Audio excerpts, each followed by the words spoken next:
गायक कलाकार भोलू सिंह आप सबके बीच आज हमार पहला बार सैड सॉन्ग रिकॉर्डिंग होके जा रहा बा स्टार स्टूडियो दालपुर के माध्यम से, जेकर संयोजक बानी असगर भैया और कुछ संघाती लोग हमार साज पर संगत देता। ढोलक पर हमार डिपुजोल बाबा बानी, तबला पर गौतम भैया, कीबोर्ड पर इलियास भाई, पैड पर धर्मेंद्र भाई, हमारे रिकॉर्डिस्ट बानी मिस्त्री जी। हमरा आशा न पूर्ण विश्वास बा कि रउरा सभे के प्यार दुलार मिली। आई भैया एगो लड़का लड़की के प्रेम बा, लड़किया के अचानक शादी हो जाता, कुछ समय बीतता, लड़की ससुराल से आइल बिया, लड़का एकदम नशा में धूर्त बा। लड़की पूछतिया तू अपन ऐसा हाल काहे बनैले बड़ो? लड़का का कहता भैया,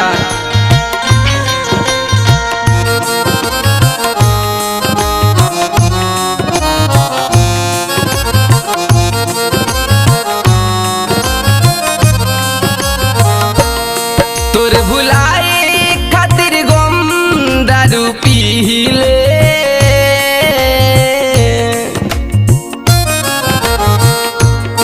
तोर भुलाए खातिर गम दारू पीले,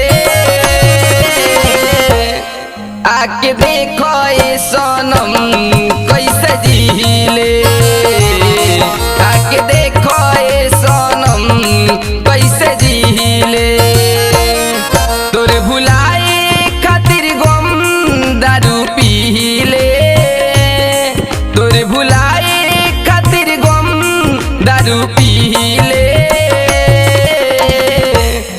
आके देखो ये सनम कैसे जीले, आके देखो ये सनम कैसे जीले।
भरत नइखे जखम केतनो पीले, आके देखो ये सनम कैसे जीले, आके देखो ये सनम कैसे जीले।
केतनो पीले